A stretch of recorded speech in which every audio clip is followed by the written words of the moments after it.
ससुर का घर। रोहन और सीमा की नई नई शादी हुई थी। घर में ससुर यानी रोहन के पिता सुधीर जी और वे दोनों 3 ही लोग थे। इस घर को रोहन के माँ बाप ने जीवन भर की पाई पाई जुटाकर बड़ी मेहनत और अरमानों से बनाया था, वरना आज के समय में मुंबई में घर बनाना तो दूर की बात, किराए पर लेना भी बहुत बड़ी अचीवमेंट से कम नहीं। जब रोहन कॉलेज में था तब माँ उन्हें दुनिया को छोड़कर जा चुकी थी। एक काम वाली बाई थी सबको, जो सुबह से लेकर शाम तक उनके घर का सारा काम करती थी।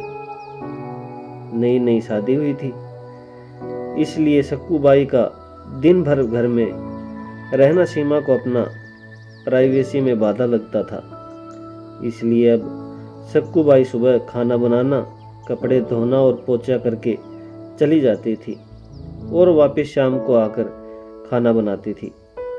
सक्कू बाई की दोपहर की गैर हाजिरी से कई छोटे मोटे काम दिखाई देने लगे, जिनमें से ज़्यादातर काम बिना कहे सुधीर जी ये सोचकर कर लिया करते कि बहू को मदद हो जाएगी, लेकिन बहू सोचती कि ससुर को औरतों के काम में दखल देने की आदत है।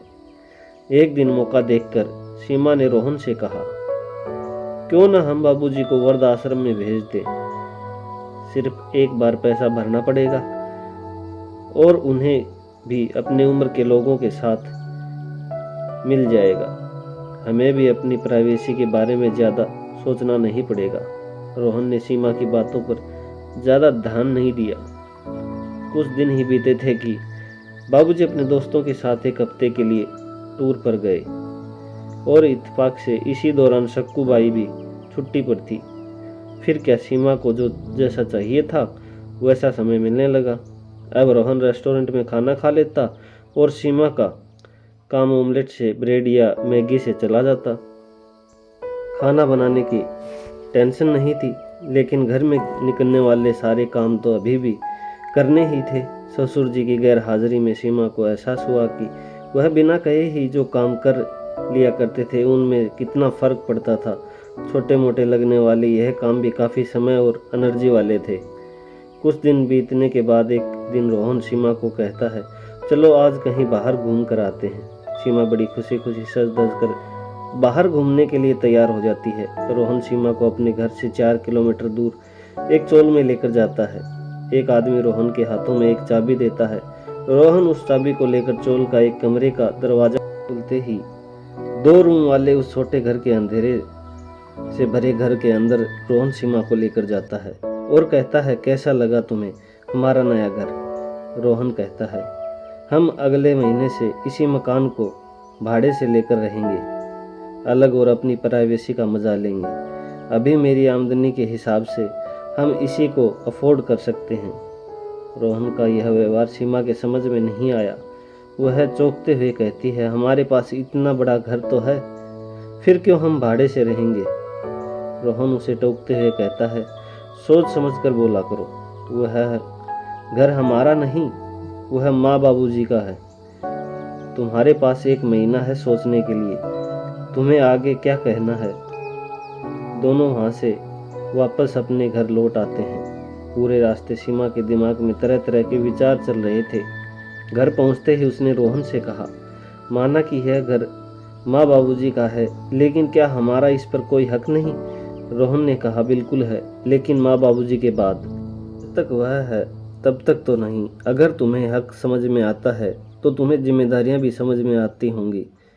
सिर्फ हक के बारे में सोचकर और अपनी जिम्मेदारियां भूलकर स्वार्थी होना क्या भला अच्छा होता है। सीमा के पास रोहन के इस सवाल का कोई जवाब नहीं था। वह सोचने लगी, उसने अपने क्षणिक सुख के स्वार्थ के लिए इतने नीचे गिर ऐसी घटिया सोच अपने दिमाग में आने दी। उसे मन ही मन पछतावा होने लगा। सीमा रोहन से बोली, मुझे माफ़ कर दीजिए, मैं सच में स्वार्थी हो गई थी, मुझसे बहुत बड़ी गलती हो गई। रोहन बोला, तुम्हें पछतावा होगा, मेरे लिए यही काफ़ी है, मैं तुमसे नाराज़ नहीं हूँ। बेटे और बहू का यह वार्तालाप सुधीर जी दरवाजे पर खड़े होकर सुन रहे थे। उन्होंने आसमान की तरफ देखा और बोले, भाग्यवान तुम धन्य हो जो तुमने ऐसे बेटे को जन्म दिया। उन्होंने दरवाज़ा खटकाया।